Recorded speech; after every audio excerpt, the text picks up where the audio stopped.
Si bien el juicio de amparo es una figura única en el sistema jurídico mexicano, que tiene como propósito proteger los derechos humanos y las garantías individuales frente a actos arbitrarios de autoridades, nació, si bien como una respuesta al autoritarismo y a la necesidad de controlar los excesos del poder público, y hoy bien constituye un mecanismo de defensa constitucional muy clave.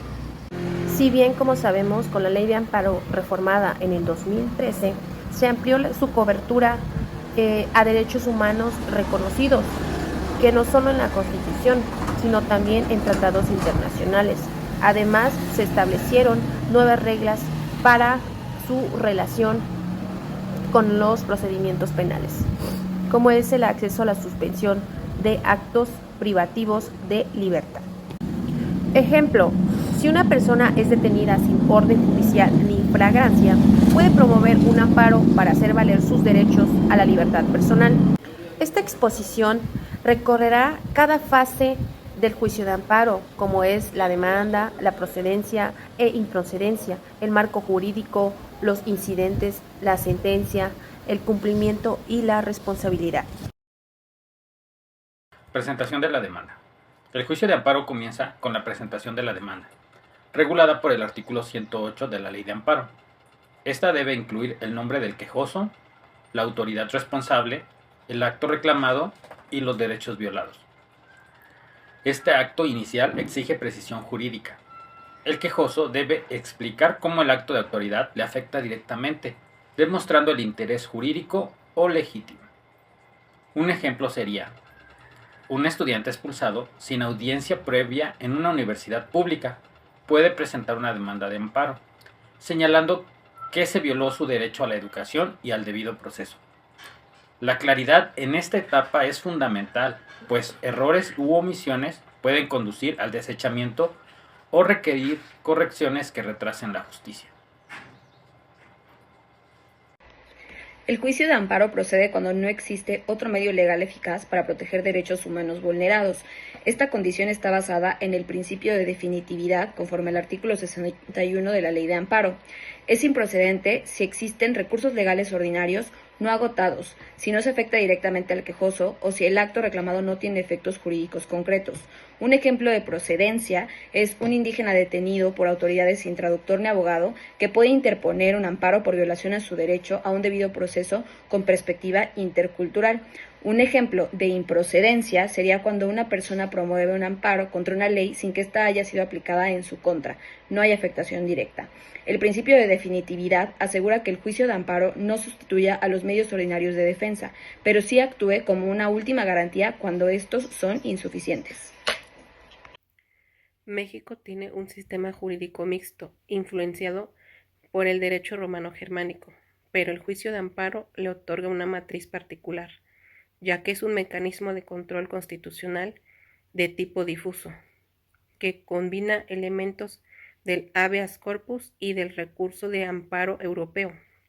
El juicio de amparo permite que jueces de distrito revisen actos de autoridad de cualquier nivel, dándole al ciudadano una herramienta eficaz para impugnar las violaciones a sus derechos.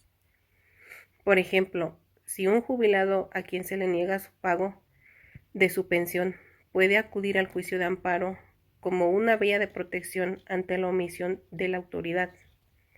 Esta figura fortalece la supremacía constitucional y garantiza el respeto a los derechos fundamentales en todo el territorio nacional. Dentro del juicio de amparo pueden surgir cuestiones accesorias llamadas incidentes. El más relevante es el incidente del acto reclamado, regulado en los artículos 125 y 144 de la Ley de Amparo. Su finalidad es evitar daños irreparables al quejoso mientras se resuelve el fondo del asunto. Un ejemplo es: un comerciante clausurado por orden administrativo sin previo aviso puede solicitar suspensión del acto, argumentando que se violó su garantía de audiencia. Los jueces valoran si existe un interés social y si la suspensión afectaría el orden público. La medida puede ser provisional o definitiva. La suspensión es clave para que impidan que el amparo pierda sentido si el acto se consuma antes de que se resuelva. Cumplimiento y emisión de la sentencia. La sentencia puede conceder o negar el amparo.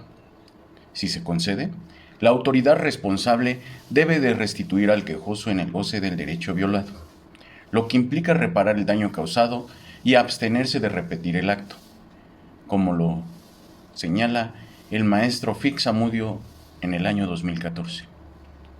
El cumplimiento está regulado por los artículos 192 a 203 de la Ley de Amparo. Si la autoridad no obedece, se le impone responsabilidad administrativa o penal.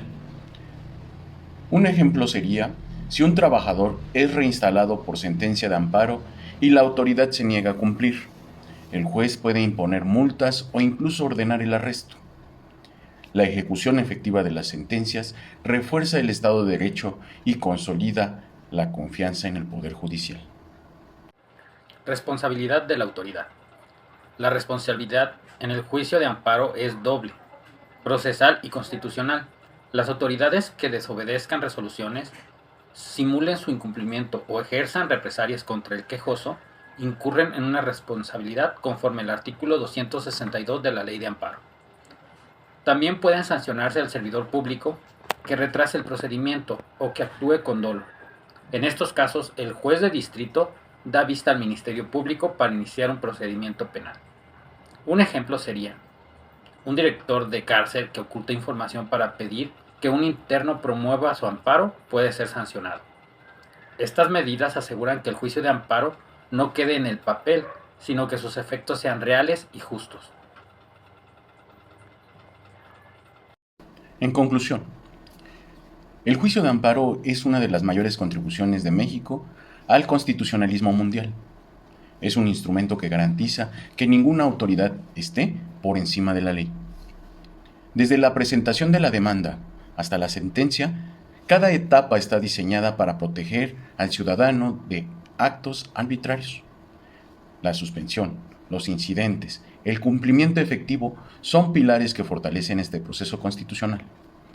Además, la responsabilidad de los funcionarios garantiza que el amparo tenga consecuencias reales y sea un medio eficaz de defensa. Nuestra labor como estudiantes y futuros juristas es preservar y fortalecer este instrumento fundamental de la justicia constitucional. Por su atención, muchas gracias.